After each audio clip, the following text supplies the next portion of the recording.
waaw d'accord, merci encore une fois Samy TV maa ngi leen di nuyu di leen ziar ci invitation bi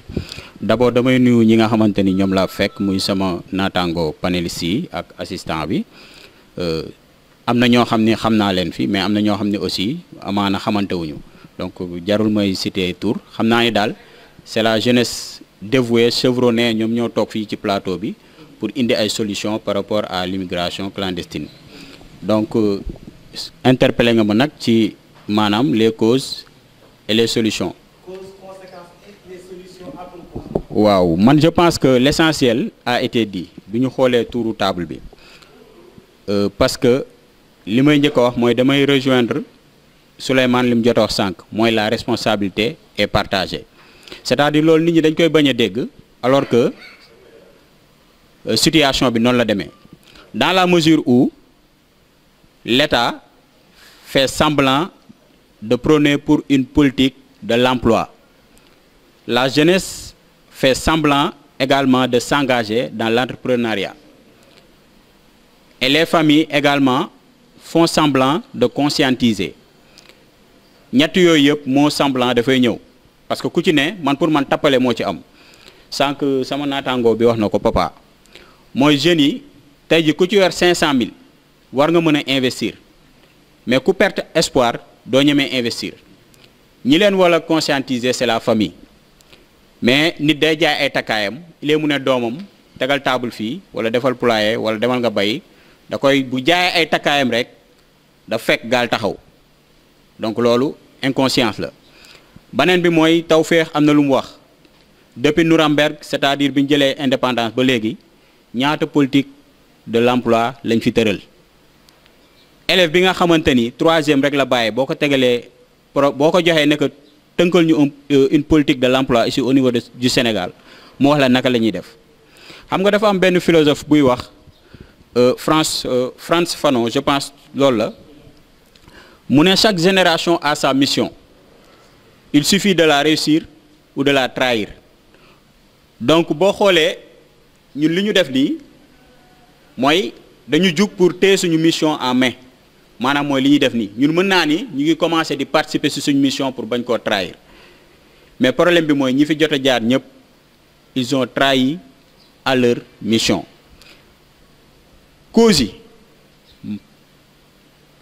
yaakaar bu tas la pour wax ko ci olof quoi yaakaar bu tas nit bu amee yaakaar bu amatul yaakaar xamatul fu mu jëm amatuñu sax waxuma la confiance mais yaakaar moo tas parce que aussi la jeunesse suit le même chemin que leurs ressources vous savez la Chine n'a rien comme ressource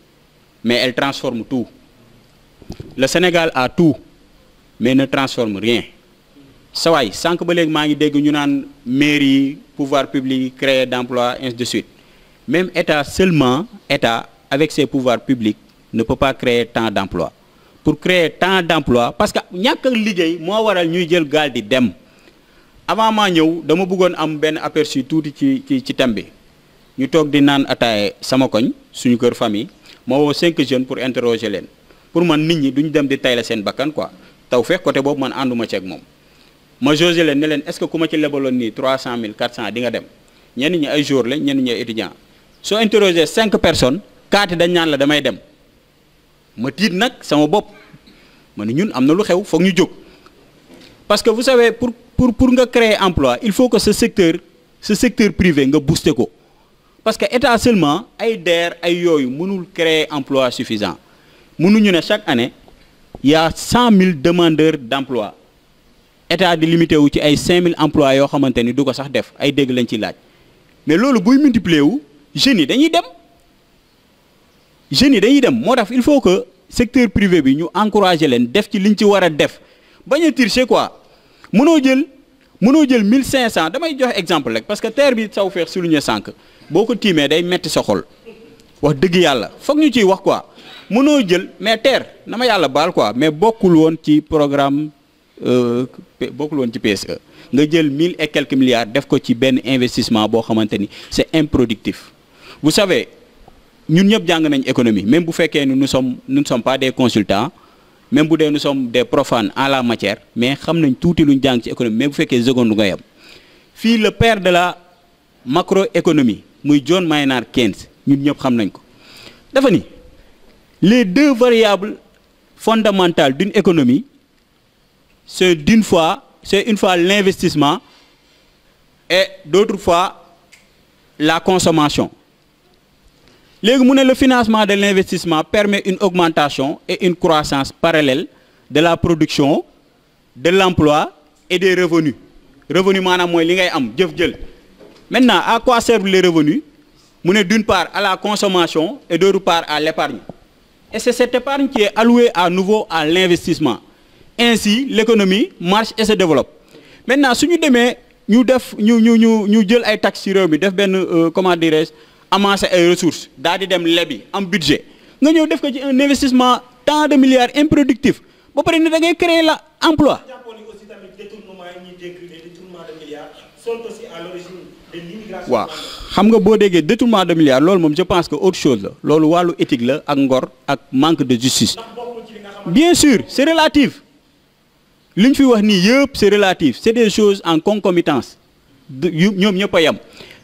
bu fekkee da nga bëgg a créer emploi il faut que ces ressources yi la yàlla may muy halieutique muy bois bi muy gaz muy pétrole nga teg ay usines de transformation transformé mais pas ay investissement phare ay bâtiment ak affaire yooyu di nga créer l'emploi mais doo mën a satisfaire demande d'emploi yi nga xamante ni moom la sa dëkk di génne chaque année 100 000 et quelques emplois ngay créer institution phare yoo xamante ni doo mën a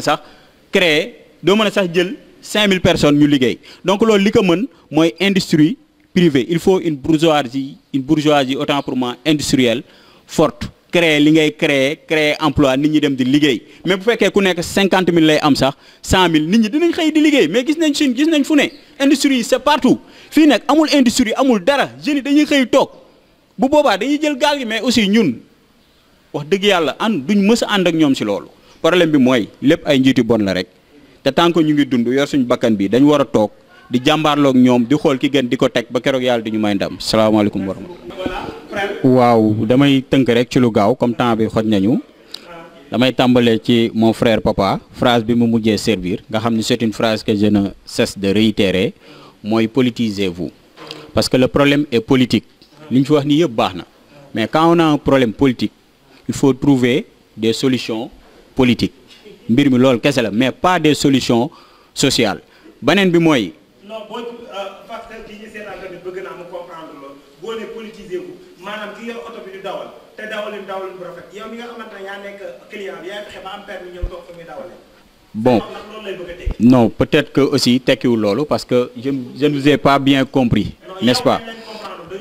Très bien voilà sur ce moom je peux éclaircir quoi su ma nee politisez-vous mooy ñun ñëpp nous sommes une force juvénile mais tey jii toujours dañuy toog ci panel yi di développer te pourtant solution yëpp ñu ngi fi mais dañu remarquer ni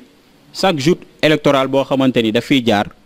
ñun la ñu utiliser ñun ñoo ñu voter gars yi toog ci instance de décision yi ñun ñu toogaat di xool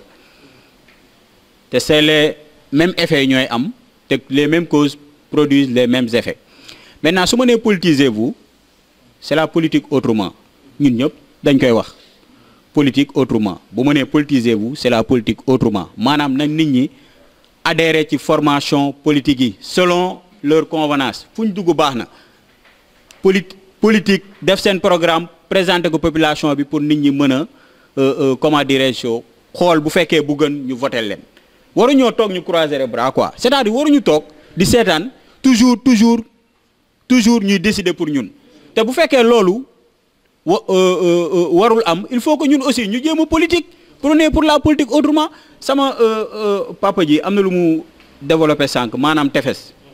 mu nekk ouvrage boo xamante ni ça me semble intéressant bien vrai que ni liiraguma ko parce que nee na c'est un temple d'emploi de la formation et des services et que les services sont connectés pour un produit réel global